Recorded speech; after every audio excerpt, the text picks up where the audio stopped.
श्री श्रील सच्चिदानंद भक्तिनाथ ठाकुर जी की जय। श्री श्री भक्ति विनोद वाणी वैभव पंचविंशति वैभव वैष्णव तत्व और श्री भक्ति विनोद।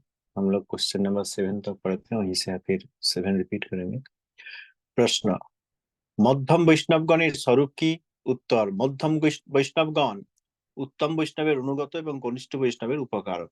प्रश्न, मध्यम वैष्णव का स्वरूप क्या है? उत्तर, मध्यम वैष्णव उत्तम वैष्णव के अनुगत होते हैं और कनिष्ठ वैष्णव का उपकारक। प्रश्न 8, नाम भजनकारी कौन अधिकारी? उत्तर, नाम भजनकारी पुरुष प्रथम हईतेई मध्यमाधिकारी। प्रश्न, नाम भजनकारी अधिक किस प्रकार अधिकारी है? उत्तर, नाम भजनकारी पुरुष पहले से ही मध्यम अधिकारी। ये पहला प्रश्न में हमने पढ़ा, नाम नामी में अभेद बुद्धि जिनका है वही अंतर्मुख। अंतर्मुख जो है भगवान में उनका अनन्य श्रद्धा है।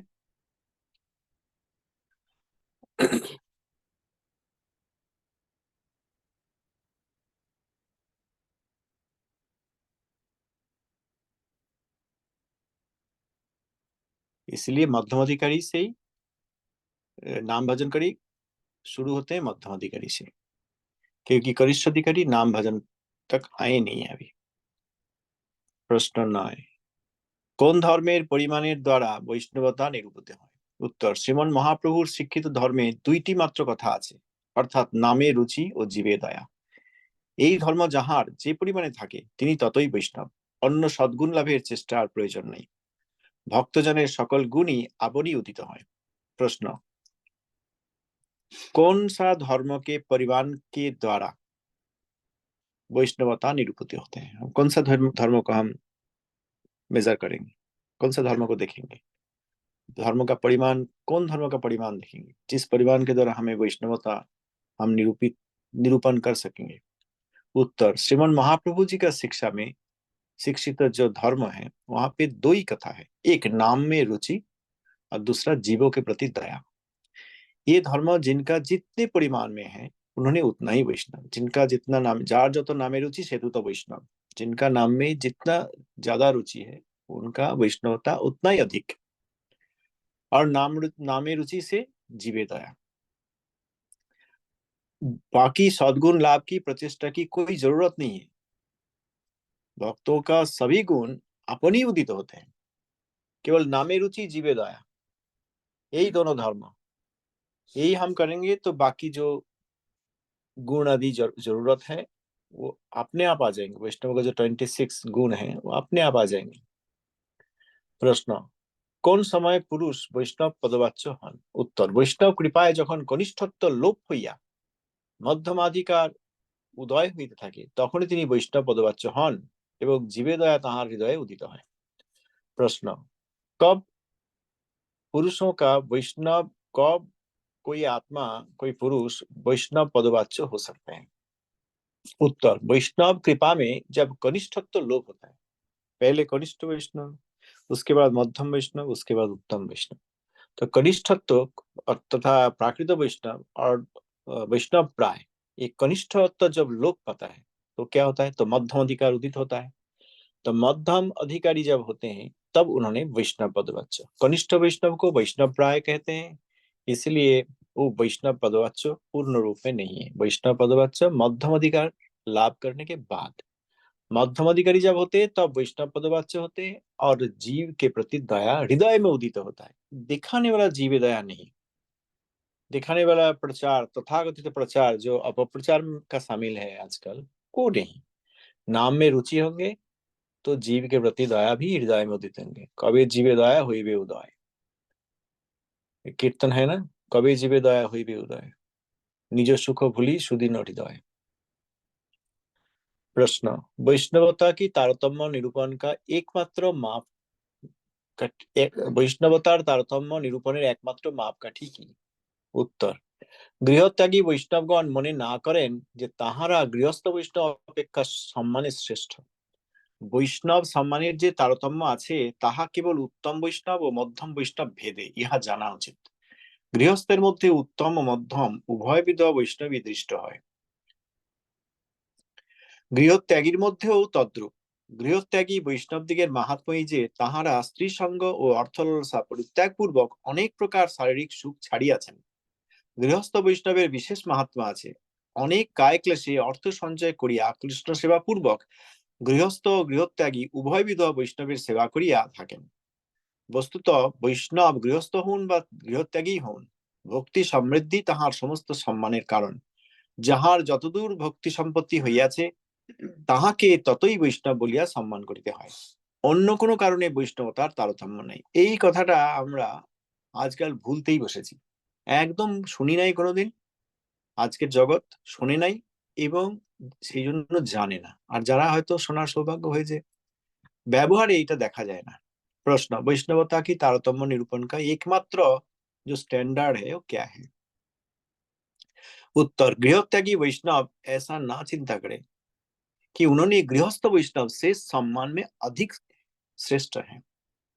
लेकिन आजकल तो यही देखा जाता है, सन्यासी है, उनका हृदय में एक अहंकार होता है। जो मध्यम वैष्णव या उत्तम वैष्णव सन्यासियों के बीच में उनका नहीं, जो वैष्णव प्राय या अवैष्णव उनका हृदय में होता है।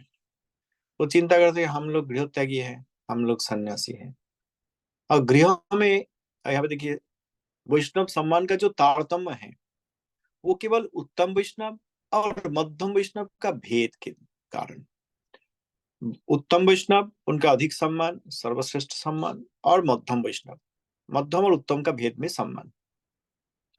जो जैसा वैष्णव पहचान लेना चाहिए और उनके साथ ऐसा ही व्यवहार करना चाहिए। कृष्णेति जस्य गिरीतं मनसा द्रियेत कनिष्ठ वैष्णव दीक्षास्ति चेत भजन दीक्षास्ति चेत प्रणतिभिश्च भजन्तमीशं मध्यम वैष्णव शुश्रूषाया भजन विज्ञ मनन्नमन्न निंदादि शूर्ण हृदयमीप्सित संगलम। जो कनिष्ठ वैष्णव उनको मन के द्वारा आदर, जो मध्यम वैष्णव और दीक्षा आदि लेकर भजन कर रहे मध्यम वैष्णव उनको मन से आदर और प्रणाम के द्वारा आदर, और जो उत्तम वैष्णव शिव पर बुद्धि शून्य उत्तम वैष्णव उनका सेवा शुश्रूषा परिप्रश्न इत्यादि के द्वारा सेवा। तो वैष्णवता के भेद, उत्तम वैष्णव मध्यम वैष्णव जो जैसे वैष्णव है पहचान लेना चाहिए, पहचानने की शक्ति होना चाहिए, पहचान लेना चाहिए और पहचान के उनको ऐसा सेवा करना चाहिए। अब उत्तम वैष्णव सन्यासी है या उत्तम वैष्णव गृहस्थ है ये नहीं देखना चाहिए। उत्तम वैष्णव है तो उत्तम वैष्णव है, सन्यास आश्रम में ही रहो और गृहस्थ आश्रम में ही।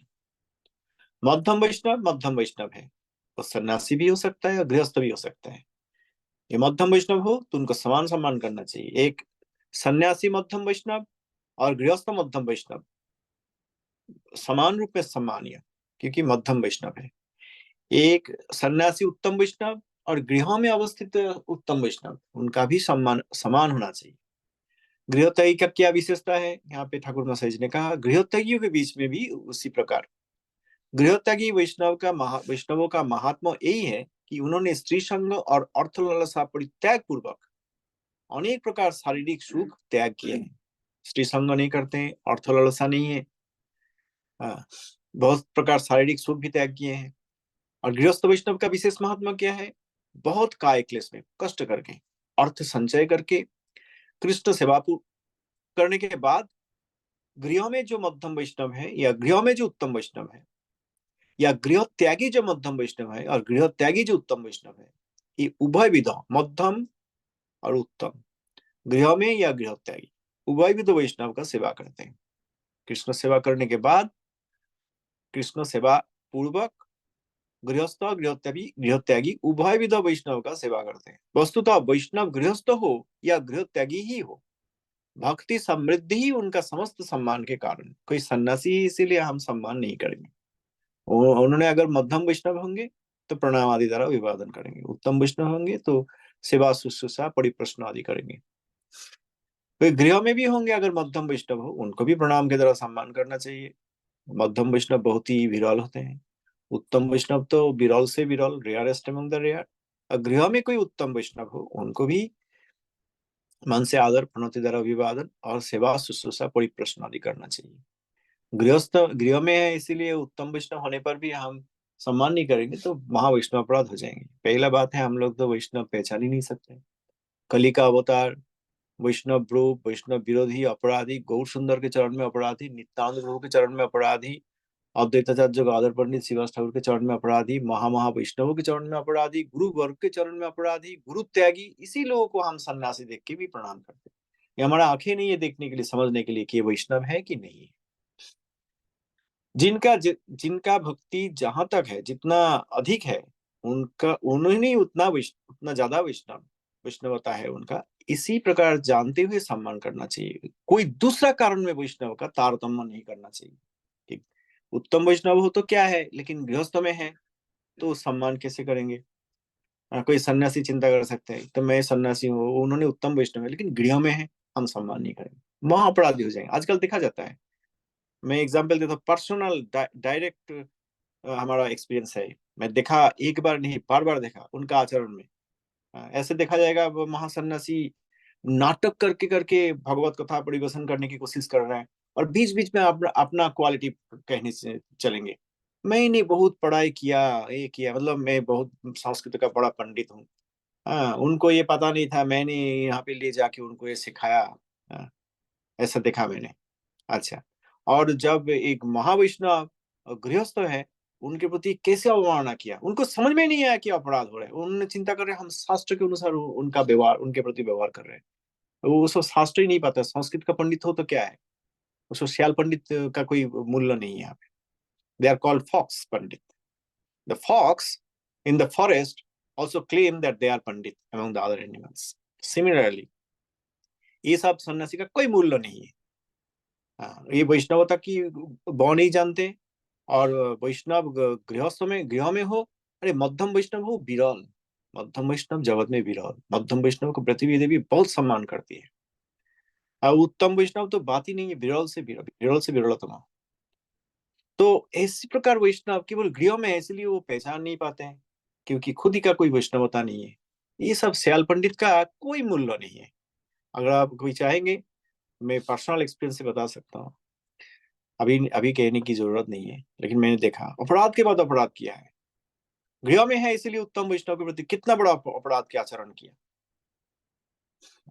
सो यहाँ पे ठाकुर महाशय जी ने कहा है, दूसरा कोई कारण में वैष्णवता की तारतम्य नहीं करना चाहिए। हम लोग अगर चिंता करेंगे, हाँ मध्यम वैष्णव हो सकते हैं लेकिन गृह में है, सम्मान नहीं करते, अपराध हो जाएगा।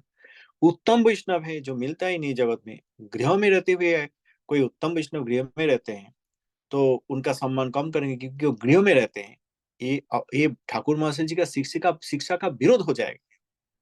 दूसरा कोई कारण में वैष्णवता की तारतम्य करेंगे, विरोध हो जाएगा।